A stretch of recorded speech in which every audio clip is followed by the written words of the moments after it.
नमस्कार, म प्रदीप कुमार चौधरी, राप्ती गाउँपालिकाको स्थानीय बासिन्दा। आज म लन साथीको सहयोगमा लुम्बिनी प्रदेशको डाङ जिल्लाको देउखुरी अन्तर्गत पर्ने राप्ती गाउँपालिकालाई कसरी देशको नमुना गाउँपालिकाको रूपमा रूपान्तरण गर्ने भन्ने सन्दर्भमा दिगो, समावेशी र आत्मनिर्भर विकासको मूल नाराको साथ आज म सानो एउटा प्रेजेन्टेसन लिएर आएको छु, जसमा रहेको छ राप्ती गाउँपालिकाको वर्तमान अवस्था। यस अन्तर्गत स्वास्थ्य, शिक्षा, पूर्वाधार र उद्योगमा संरचनागत कमी रहेको छ।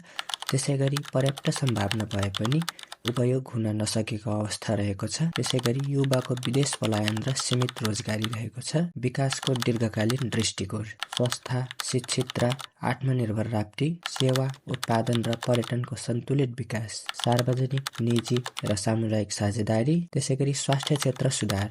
यसमा चाहिँ अस्पताल अभाव तथा समाधानका उपायहरू रहेका छन्। 50 सयसम्मको सुविधा सम्पन्न आधारभूत अस्पतालको निर्माण तथा अभिवृद्धि गर्नुपर्ने, विशेषज्ञ सेवा जसमा चाहिँ स्त्री रोग, बाल रोग तथा आकस्मिक सेवाहरू अनिवार्य हुनुपर्ने, टेलिमेडिसिन र एम्बुलेन्स सञ्जालहरू सञ्चालन गर्नुपर्ने, शिक्षा र मानव पुँजी विकास।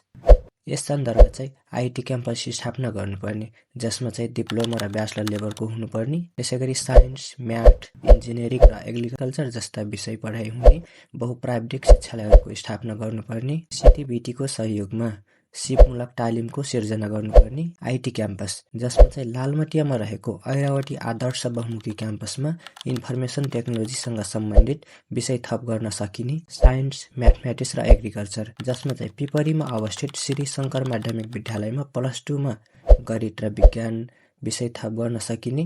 त्यसैगरी सिसनियामा रहेको श्री सर्वोदय माध्यमिक विद्यालयमा कक्षा 9 देखि 12 मा कृषि विषयलाई विस्तृत रूपमा लागू गर्न सकिने। त्यसैगरी टेक्निकल सब्जेक्टहरू अन्तर्गत चाहिँ श्री आदर्श नमुना माध्यमिक विद्यालयमा आइटी सँगसँगै डिप्लोमा तहका अन्य विषयहरू जस्तै electrical, mechanical, automobile, computer engineering जस्ता विषय थप गर्नुपर्ने। त्यसैगरी मौरीघाट माविमा स्वास्थ्यतर्फका विषयहरू जस्तै एचए, स्टाफ नर्स जस्ता विषयहरू थप गरी व्यवस्थित रूपमा अध्यापन गराउन सकिने। यातायात र पूर्वाधार विकास, सबै वार्डमा मोटरघाटो विस्तार गर्नुपर्ने। राप्ती गाउँपालिकामा महेन्द्र राजमार्गलाई 2 लेनबाट 4 लेनमा अनिवार्य गर्नुपर्ने। मौरीघाटदेखि देवीकोट हुँदै करङ्गे, चित्रीकोटसम्म कालोपात्रे बाटो निर्माण गर्नुपर्ने। भरुवादेखि भुल्के हुँदै करङ्गेसम्म कालोपात्रे बाटो निर्माण गर्नुपर्ने। खोला, नदीमा पक्की पुल निर्माण, जसमा चाहिँ एक गाउँदेखि अर्को गाउँसम्म जानको लागि अवरोध गर्ने खोला तथा नदीहरूको बीचमा पक्की पुल निर्माण गर्नुपर्ने। जस्तै बिजौरी र नयाँगाउँ छुट्याउने खोलाको बीचमा, मौरीघाट र नयाँगाउँ छुट्याउने खोलाको बीचमा, पिपरी र कोहलो छुट्याउने खोलाको बीचमा अनिवार्य रूपमा पक्की पुल निर्माण गर्नुपर्ने तथा आवश्यक अन्य ठाउँमा पनि पुल निर्माण गर्नुपर्ने। कृषि उत्पादन ढुवानी सहज बनाउने सडक योजनाहरू, जसमा चाहिँ प्रत्येक वार्डसम्म त्यहाँको कृषि उत्पादन ढुवानी गर्नको लागि गाडी जाने बाटो अनिवार्य रूपमा निर्माण गर्नुपर्ने। पर्यटन विकास, जसमा चाहिँ भुल्केमा अत्याधुनिक पिकनिक स्पोटको निर्माण गर्नुपर्ने। पठरगरुवामा व्यवस्थित थारू होमस्टे निर्माण गर्नुपर्ने। देवीकोटमा व्यवस्थित रूपमा प्याराग्लाइडिङ र केबल कारको व्यवस्था गर्नुपर्ने।